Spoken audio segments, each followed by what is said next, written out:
Assalamualaikum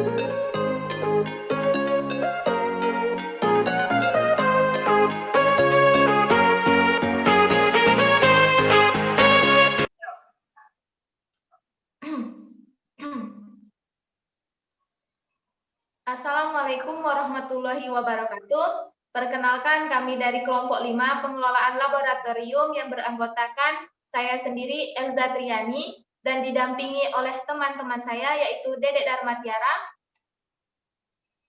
Halo semuanya. Kedua Galuh Puspita. Hai guys. Ketiga Diki Putrano Fearlis. Halo, saya Diki. Keempat Nadia Sri Aulia. Halo semuanya. Dan kelima Rini Simamora. Halo, saya Rini. Di sini kami akan membahas mengenai penataan alat laboratorium. Jambi 6 Oktober 2020. Penjelasan pertama akan dijelaskan oleh Dedek Darmatiara. Kepada Dedek Darmatiara, saya persilakan. Terima kasih kepada moderator yang telah memberikan saya kesempatan untuk memaparkan penjelasannya. Penataan alat laboratorium. Yang pertama, saya akan menjelaskan tentang pengertian laboratorium.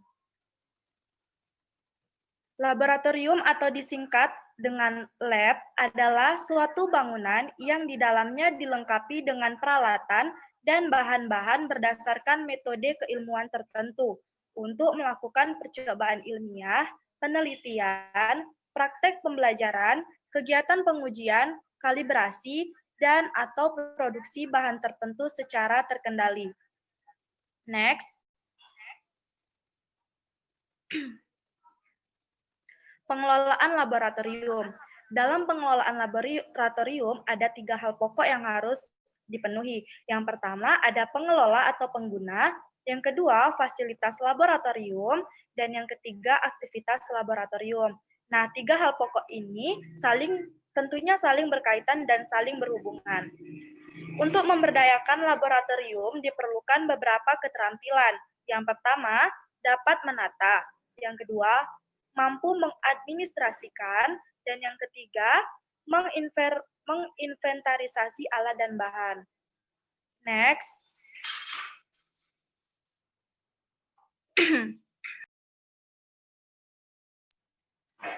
Oke, selanjutnya, penjelasan selanjutnya akan dijelaskan oleh teman saya. Saya serahkan ke moderator.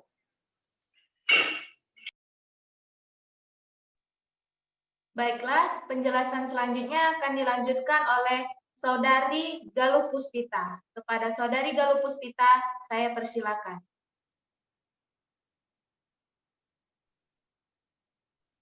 Terima kasih kepada moderator. Saya Galuh Puspita akan menjelaskan materi yang telah dipaparkan oleh teman saya tadi.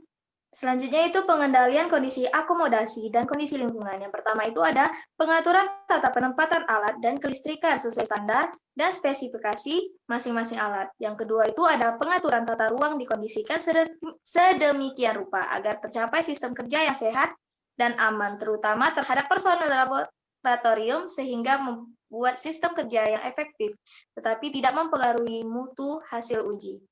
Next. Lalu, pada laboratorium pengujian itu harus memiliki yang pertama itu ada ruang pengolahan atau pembuatan benda uji, ditempatkan sedemikian rupa berdekatan dengan ruang alat pengujian, sehingga memudahkan terjadinya proses pengujian. Selanjutnya saya kembalikan kepada... Selanjutnya akan dijelaskan oleh Saudara Diki Putrano Fearlis. Kepada Saudara Diki, saya persilahkan. Baiklah, saya Diki Putra Fearlis. Terima kasih untuk moderator yang sudah memberikan waktunya untuk saya memaparkan materi berikutnya. Jadi di sini pada laboratorium pengujian itu harus memiliki Yang pertama yaitu adalah ruang administrasi, yaitu fungsinya pertama ditempatkan sedemikian rupa hingga tidak mempengaruhi kegiatan pengujian. Untuk ruangnya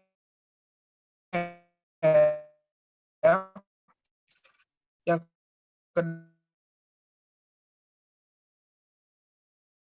terjadi kenapa-kenapa.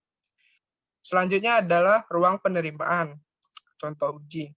Disediakan tempat khusus penerimaan, contoh uji di unit pelayanan pelanggan, dan dilengkapi dengan tempat untuk penyimpanan tersebut. Next. Nah, selanjutnya ada ruang penyelia atau teknisi. Nah, di ruangan ini ditempatkan terpisah dari tempat kegiatan pengujian, tetapi harus berdekatan dengan ruang kerja pada saat pengujian. Yang selanjutnya ada ruang manajer. Nah, ruangan ini tersendiri dan terpisah, serta berada dalam lingkungan laboratorium lah. Baiklah, itu yang bisa saya paparkan. Selanjutnya saya berikan kepada moderator.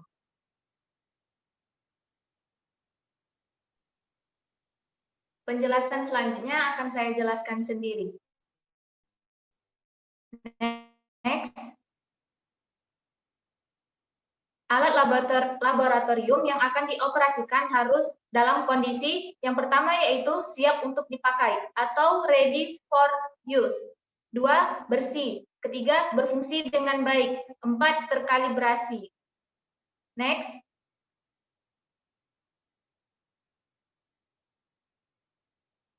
Penataan alat laboratorium. Penataan dan penyimpanan alat didasarkan pada keadaan laboratorium yang ditentukan oleh yang pertama yaitu fasilitas, kedua tata letak laboratorium, ketiga keadaan alat atau jenis alat, jenis bahan, pembuat alat, atau jenis percobaan. Keempat yaitu kepentingan pemakai yang ditentukan berdasarkan kemudahan dicari dan dicapai, serta keamanan dalam penyimpanan dan pengambilannya. Selanjutnya akan dijelaskan oleh Saudari Nadia Sri Aulia. Kepada Saudari Nadia Sri Aulia, saya persilakan. Baik, selanjutnya saya akan menjelaskan tentang penataan alat laboratorium. Cara penyimpanannya, yang pertama yaitu fungsi alat, apakah sebagai alat ukur ataukah hanya sebagai penyimpan bahan kimia saja. Yang kedua, kualitas alat termasuk kecanggihan dan ketelitian. Yang ketiga, keperangkatan. Yang keempat, nilai atau harga alat. Yang kelima, kuantitas alat termasuk kelangkaannya. Yang keenam, sifat alat termasuk kepekaan terhadap lingkungan. 7. Bahan dan dasar penyusun alat. Dan yang kedelapan, bentuk dan ukuran alat. Yang kesembilan, bobot atau berat alat.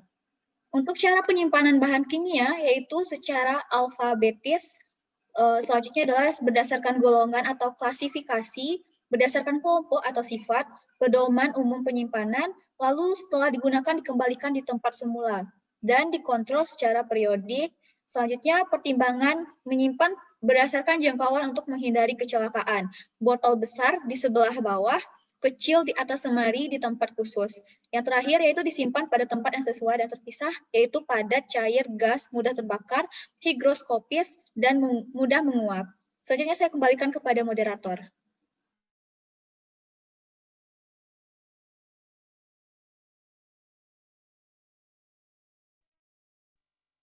Penjelasan selanjutnya akan dijelaskan oleh Saudari Rini Simamora. Kepada Saudari Rini Simamora, saya persilakan. Baik, saya Rini Simamora akan memberikan penjelasan selanjutnya, yaitu tentang sifat masing-masing bahan yang harus diketahui sebelum melakukan penyimpanan, yaitu ada beberapa hal. Yang pertama, bahan yang dapat bereaksi dengan kaca sebaiknya disimpan dalam botol plastik.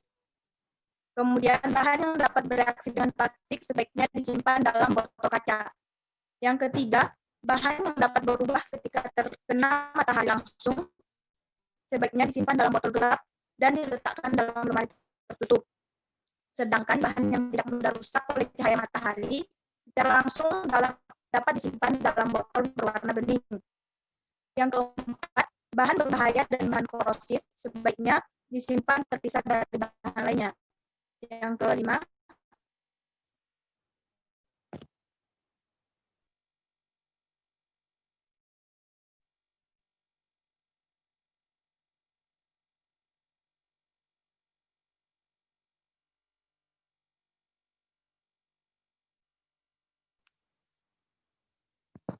Yang kelima, penyimpanan bahan sebaiknya dalam botol induk yang berukuran besar dan dapat pula menggunakan botol berkeran.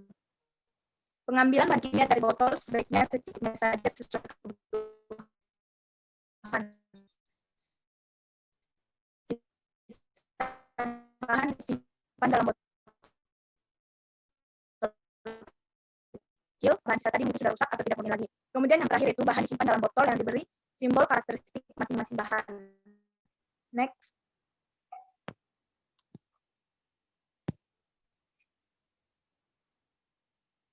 Kemudian penyimpanan dan penataan bahan kimia diantaranya meliputi yang pertama aspek pemisahan atau segregation.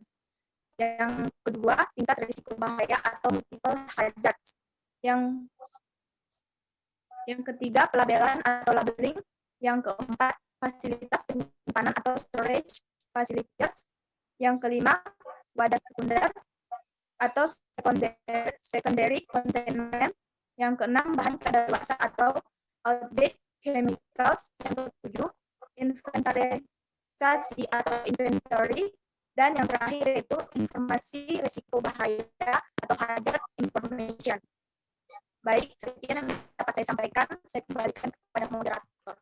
Baiklah, saya Diki Putra Noverlis. Saya akan memberikan beberapa contoh dari materi yang akan kami paparkan tadi ya. Yang pertama adalah contoh dari kartu kontrol alat. Bisa dilihat ya teman-teman. Nah, selanjutnya kami akan memberikan beberapa penataan alat laboratorium.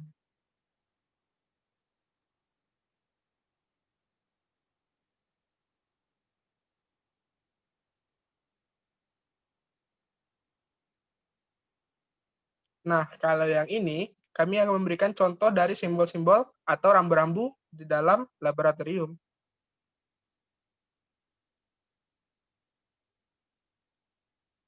Nah, di sini kami menambahkan beberapa foto dan dokumentasi oleh seseorang atau beberapa orang yang sedang melakukan praktikum ya. Penataan laboratorium.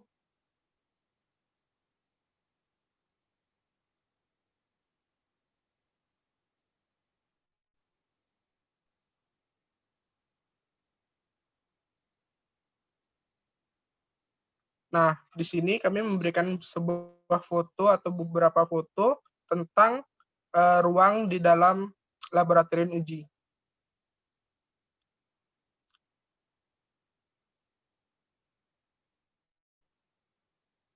Nah, di sini kami memberikan foto tentang orang yang melakukan sebuah pengujian di dalam laboratorium.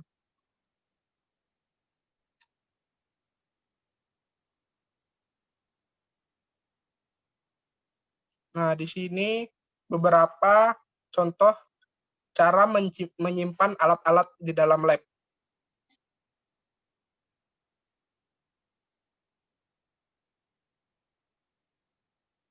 Nah, di sini ada bahan-bahan untuk ada kimia, ada limbah B3 lebih tepatnya ya. Baik, terima kasih kepada teman-teman yang sudah menonton video kami. Terima kasih, kami dari kelompok 5, yang saya sendiri Diki Putra Noverlis. Jika ada salah kata, saya mohon maaf. Saya akhiri dengan wabillahi taufiq wal hidayah. Wassalamualaikum warahmatullahi wabarakatuh. Dadah.